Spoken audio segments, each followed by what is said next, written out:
guys, Garfum here, and today I'll be sharing a Demon Hunter build for the next patch, patch 2.3.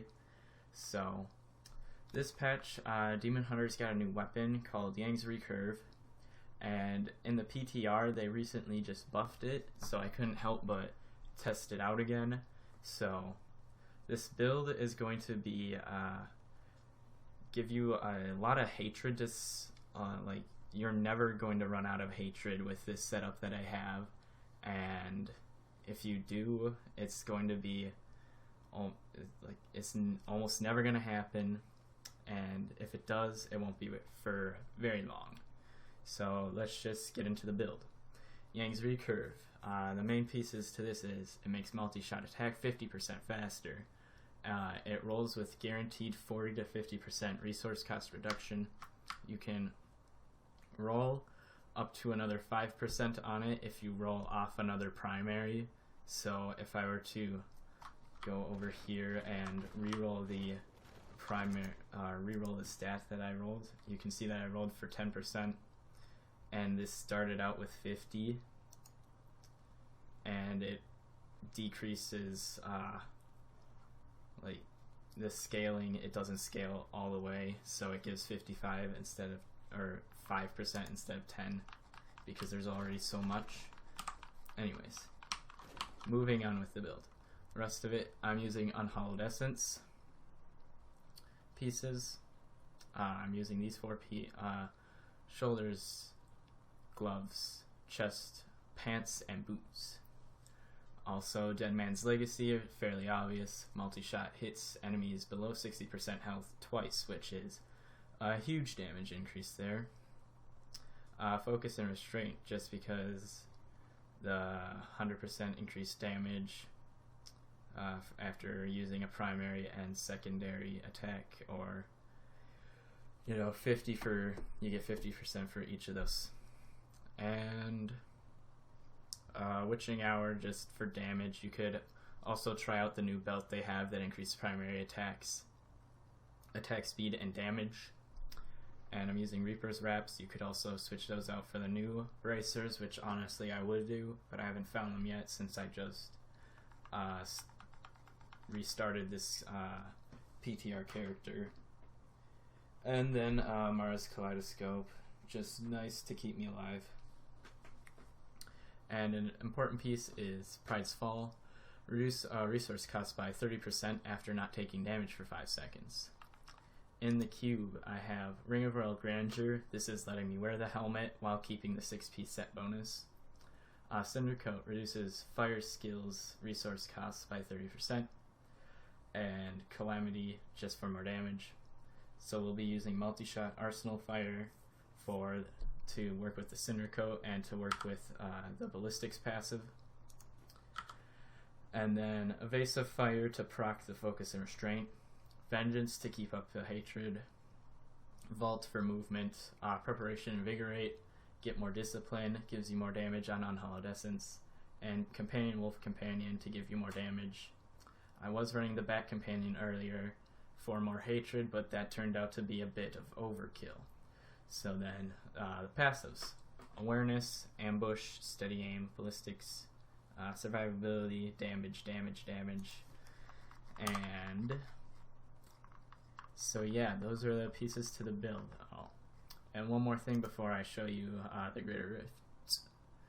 I want to show Hatred cost reduction is at a whopping 76% with the resource cost reduction from my bow, my quiver, and the helmet. This does not include the Cinder Coat, so yeah, it's a lot of resource cost reduction. The multi-shot costs about 5 hatred. So let's get into the Rift. I want you guys to keep in mind that the bow I have is non-ancient and did not roll discipline, so I'm losing out a lot of damage, but I should still be able to clear this if the Rift isn't too bad, and if I don't play too poorly. That's always key. So, fun fact, this is the second time recording this video, because the first time I recorded Diablo in full screen instead of full screen windowed, which I cannot capture the window unless it's in full screen windowed and not just full screen. So that was a little bit disappointing. The reason that happened is because PTR doesn't keep your settings from the live game, so I forgot to change that. And doing pretty good so far, and if you've been watching my hatred at all, it's pretty much not going down, and it slightly goes down. I'm not using vengeance, and if I'm using vengeance here, it will not go down. So this is kind of why I thought the Bat Companion was overkill, because as you can see, I'm still doing fine on hatred, only auto-attacking when I need to proc the ring. I tend to forget about it though if I try to keep talking and playing, and because, you know, this is an unusual setup, I'm not used to it either. Let's see. These are pretty good mob types. I like these. They're slow, and they'll give a lot of progression because they just have big health bars. That's how I usually gauge rift progression. It's just by their health bars. There is someone that actually calculated out the exact percent each mob type gives you, but a good rule of thumb is the more health it has, the more progression it'll give you. Less health it has, even if it can still one-shot you, it's not going to give you much progression.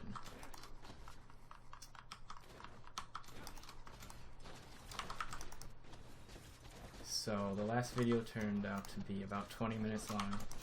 I tried to keep the beginning of the build description shorter, so it'll hopefully won't be as long this time. Hopefully it won't actually take 15 minutes on the rift this time either. But if it so happens, I may fast forward through some of this if it starts getting really slow, because I somehow, you know, died like 15 times because I'm a baddie in that last rift, so it took me an extra like 5 minutes with the death timers.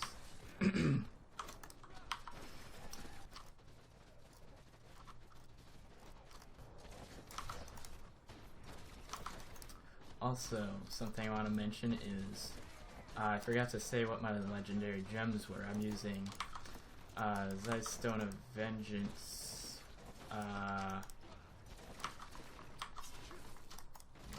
Bane of the Trapped, and Gogok of Swiftness. Something else I wanted to try was switching out Gogok of Swiftness for Taeguk, which would give you just more damage, and I don't really need the attack speed or the resource or the CDR. So I think Taeguk would also be another option to test out.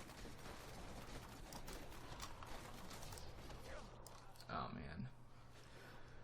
Lacooney Stalkers. What are you gonna do?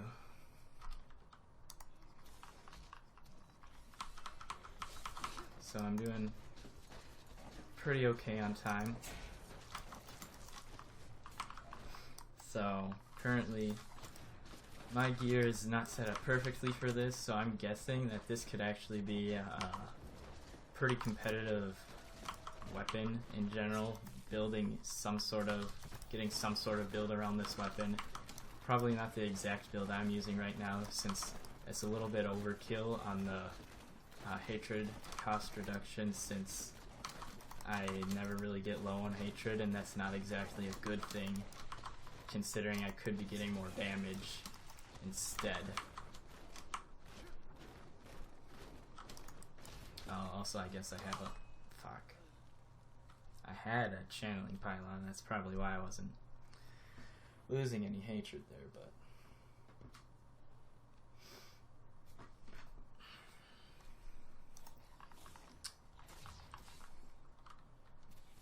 So if you haven't recorded and tried to play a game while talking and recording, you'll quickly find out it's hard to constantly talk while recording. So that is why I tend to have a lot of stupid deaths here, but it's good practice. Hopefully my videos will start getting better the more I practice doing this, so you'll have to bear with me while I learn how to actually, you know, make videos. But I think I'm getting better. I hope I'm getting better. Apparently, people like the video more if I show the build at the beginning and kind of talk through it. So,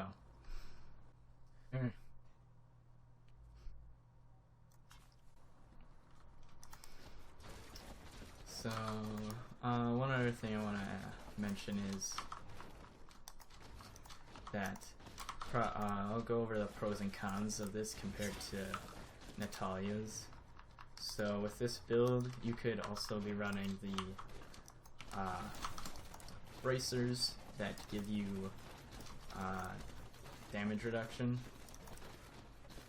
after using a primary spell or primary attack. I guess I'm a demon hunter, you know, I don't really use spells. I have a bow, I'm not a wizard. Anyways, where was I? Yes, the bracers. So you can actually tank some of the damage, since now they reduced a lot of the damage the high level rift monsters do. You can actually take a few shots, and that would further increase your survivability if you were wearing those bracers. But the downside to this build is it's less mobile than Natalia's. Like, I find it a lot easier to dodge attacks, especially ranged attacks, while using the Natalia strafe setup. The pros to this, though, I think would be it may end up doing more damage. I can't, you know, say anything for certain yet because I haven't tried it with both lates or both perfect build setups yet.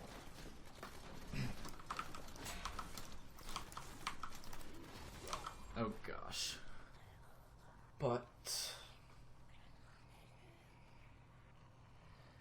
I think this really could go toe-to-toe with Natalia's and possibly beat out Natalia's next season. Especially with Bane of the Stricken. I think the multi-shot with this high attack speed might stack it faster than Natalia's. Although I'm not sure if Reign of Vengeance would stack it multiple times possibly. I actually don't even know if Demon Hunters use that gem. I haven't tested a lot of the seasonal stuff, and that's season only gem.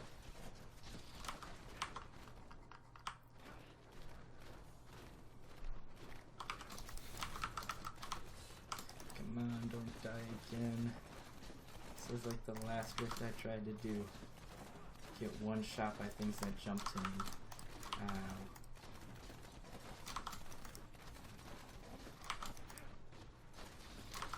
And another pro to this build that I was thinking about is I think it'd work really well in groups if you had a tank to group them up and just, you know, keep monsters off of you. You can stand still and just channel this forever, since with this setup it costs almost no hatred. So you'd just be channeling multi-shot. I mean, it might be kind of boring, but it could be pretty effective, which is sort of the goal of the build. And to be fun, you know, nobody likes running out of hatred, which could also make it good for speed farming. The only part I would be unsure about is doing this in solo. I'm not sure how high it will be able to go solo.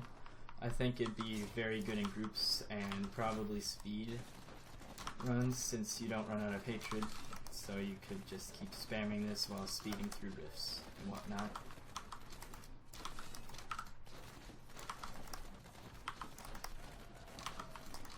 So let's see if I'll keep my try and keep my focus and restraints procs more often. But yeah. Doing this with a non-ancient bow that didn't roll discipline missing out on so much damage, and I'm still going through a 50 fairly easily. I personally think this bow has a lot of potential next season.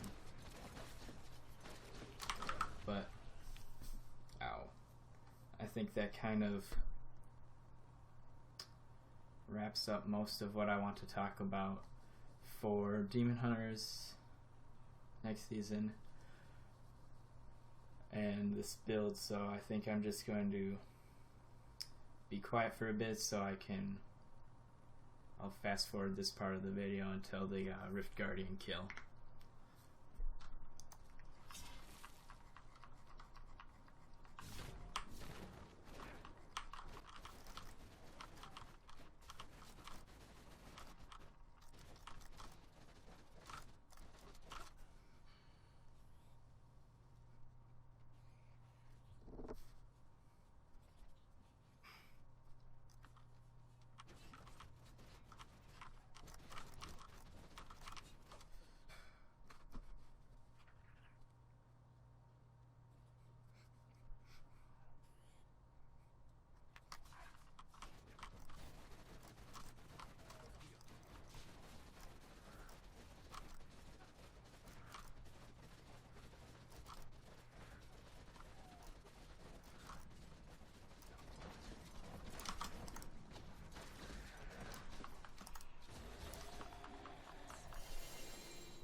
So yeah, guys, that's the build.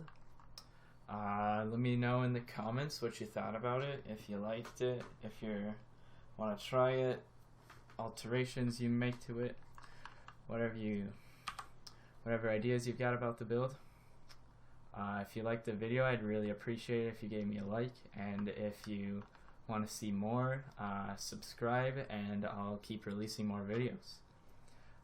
That's all I have for today, so have a nice day, guys.